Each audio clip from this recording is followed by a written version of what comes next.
کسی کے دل کی سختی کو جب تعبیر کیا جائے تو کہا جاتا ہے بڑا سنگ دل ہے، بڑا پتھر دل ہے، کہ پتھر ٹپکتا نہیں، پتھر نرماتا نہیں، پتھر ہلتا نہیں۔ اور اس دن طائف کے پتھر نرما گئے، گرما گئے، چلا اٹھے، چیخ اٹھے، سسک اٹھے، اور ہمارے نبی کی درد بھری داستان اور کہانی کو دیکھ کر پہاڑ رو پڑے، زمین رو پڑی، آسمان کے فرشتے رونے لگے جب آپ پہ پتھر پڑ رہے تھے اور آپ آگے بھاگ رہے تھے۔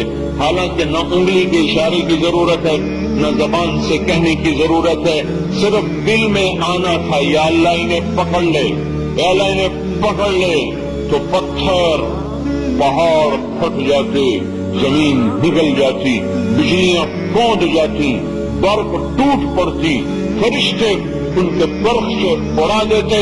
میں قربان جاؤں اس محسن اعظم، میں قربان جاؤں اس محمد و احمد پر، اس مصطفیٰ مجتبیٰ پر، اس فاتح و خاتم پر، اس ابو القاسم پر، اس عاقب و حاشر پر، اس طٰہٰ و یاسین پر، اس مزمل اور مدثر پر، اس شاہد و مبشر پر، اس نذیر و داعی الی اللہ پر، اس سراج منیر پر، رحمت للعالمین پر، قاب قوسین کے مقام والا، والضحیٰ کے روشن چہرے والا، واللیل کی حسین زلفوں والا۔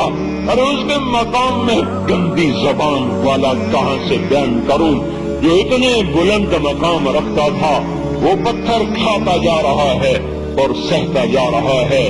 آہ نہ کر لبوں کو سی، عشق ہے دل لگی نہیں، سینے پہ تیر کھائے جا، آگے قدم بڑھائے جا، یعنی زبان حال سے کہہ دے کہ ہاں ستائے جا۔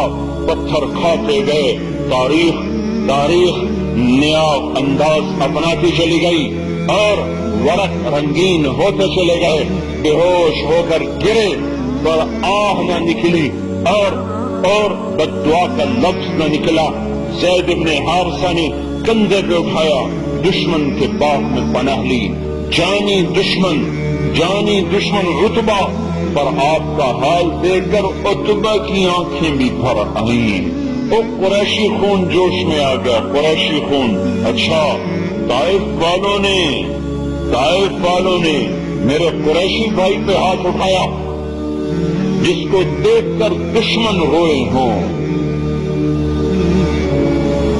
اس کی امت پر اس کا کتنا حق بنتا ہے، اور میری نسل اس دوری دھار کے خنجر لے کر اسی کی سنتوں کو ذبح کر رہی ہو۔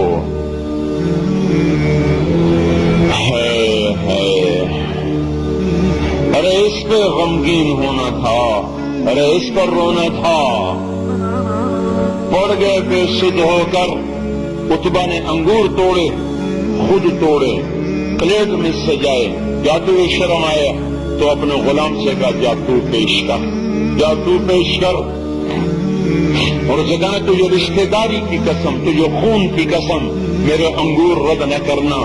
دشمن کھانا کھلانے پر جس کو مجبور ہو جائیں، اس کی امت اسی پر وار کر رہی ہے۔ اب اٹھ کے بیٹھ گئے، انگور بھول گئے،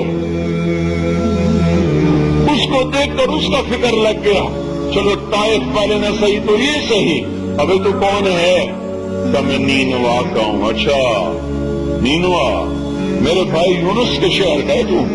وہ کہنے لگا آپ کو یونس کا کیا پتا؟ کہ وہ اللہ کا نبی تھا، میں بھی نبی ہوں۔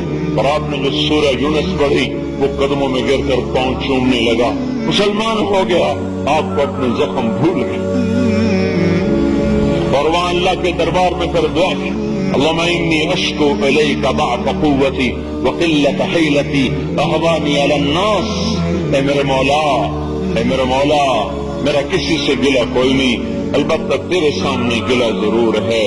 اے میرے مالک، میری تدبیر میں کمی رہی ہوگی، میں بات سمجھا نہ پایا ہوں گا۔ میرے مولا، تو نے مجھے کن کے حوالے کر دیا جنہوں نے میرا یہ حال کر دیا، مجھے حال سے بے حال کر دیا۔ تو نے مجھے ان کے سپرد کر دیا جو نہ میرا مرتبہ جانے، نہ میرا مقام پہچانے۔ پر میرے مولا، اگر میرے اس دکھ پر تو راضی ہے تو میں بھی راضی ہوں۔ میرے بھائیو، اس محبوب مصطفیٰ اور اس کی آنکھ کو دیکھو، وہ کتنا روئی ہے، اس کے وجود کو دیکھو وہ کتنا تڑپا ہے۔